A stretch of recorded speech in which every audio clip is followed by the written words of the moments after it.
कल्याणी कल्पना ईश्वर ही है। जब कभी व्यक्ति ईश्वर की कल्पना करता है तब उस कल्पना का फल विश्रांति, स्थिरता, अभयता और निर्वैध्यता है। मनुष्य कल्पनाशील है। निरापद भविष्य के लिए, सुरक्षित भविष्य के लिए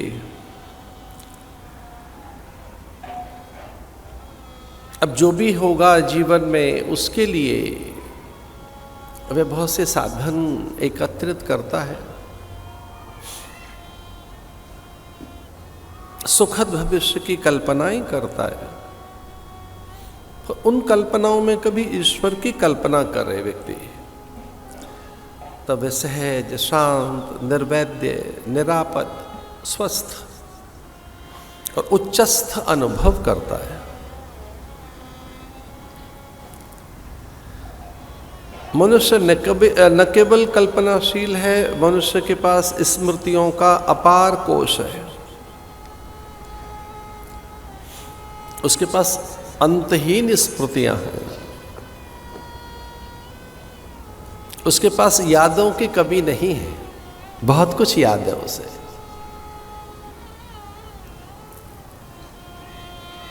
तो जब वह स्मृतियों में लौटता है, बीत गए काल में, भूतकाल में, अतीत में, तब उसे जो कुछ अच्छा सा अनुभव होता है, जिससे वह गौरवान्वित अनुभव करता है, अकारणी उसके चित्त में प्रसन्नता, मोद, आनंद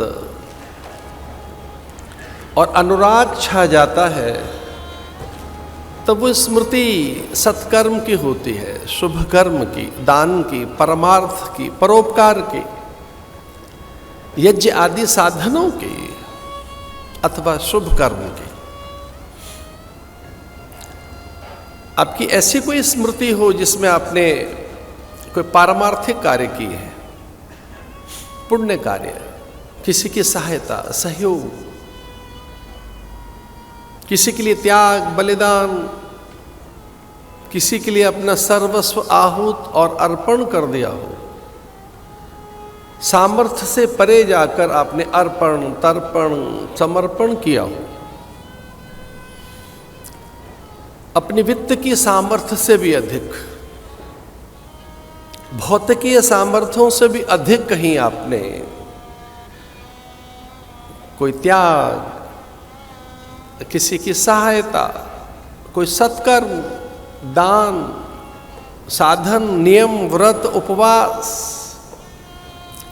अकारणी किसी का सहयोग, या आपसे कोई बड़ा संयम हो गया हो, आपने किसी काल में अपनी इंद्रियों को साध लिया हो, पुण्य के वशीभूत आपने अपना मन नियंत्रित कर लिया हो, अथवा तो किसी के आपने सहयोग के लिए अपना सब कुछ ही सौंप दिया हो, किसी विपन्न, निर्धन और साधनहीन के लिए आपने बिना किसी मान सम्मान के लिए कुछ कर दिया हो,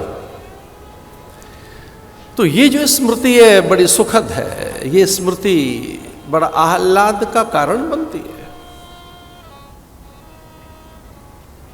स्मृतियां तो बहुत हैं हम सबके पास, हमारी यादें कम तो नहीं है। तो जहां हमारे पास अनेक स्मृतियां हैं, जहां हमारे पास अनेक कल्पनाएं हैं, वहीं हमारे पास अनेक अनुभूतियां हैं। उन अनुभूतियों में निरंतर जगत का ही तो अनुभव लिया है हमने। हमारे अनुभव जागतिक अनुभव ही तो हैं, भौतिकी अनुभव, पदार्थगत अनुभव। लेकिन इन अनुभवों में एक और अनुभव हमें है, वह ईश्वरीय अनुभव, जो व्रत के समय, प्रार्थनाओं के समय, यज्ञ के समय, कथा के समय, तीर्थ में, सत्संग में अथवा गुरु की सन्निधि में कोई अनुभव हुआ हो, तब वो बड़ा अनुभव है हमारा। भोग के अनुभव तनिक या क्षणिक सुख तो देते हैं, लेकिन योग का जो अनुभव है वो आनंद का अनुभव है।